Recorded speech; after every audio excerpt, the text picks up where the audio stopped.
In front of me is OPPO A5x, and today I would like to show you how you can apply Apple layout on this Android. Begin by opening Play Store and downloading free app called LaunchOS from Launcher Studio. When it's ready, you don't have to open it, just exit Play Store and go into Devices Settings. Then scroll to click on Apps. Select the default apps over here and tap on Home app to tap on Launcher Pro and this way apply it. Wait for the pop-up.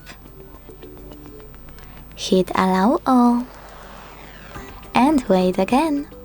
As you can see, after a couple of seconds, my launcher was successfully applied.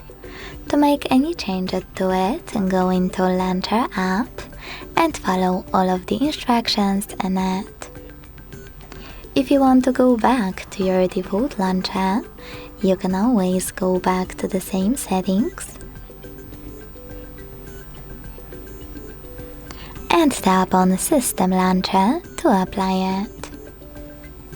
Thanks so much for watching. If you enjoyed this video, leave a like, comment and subscribe. Bye!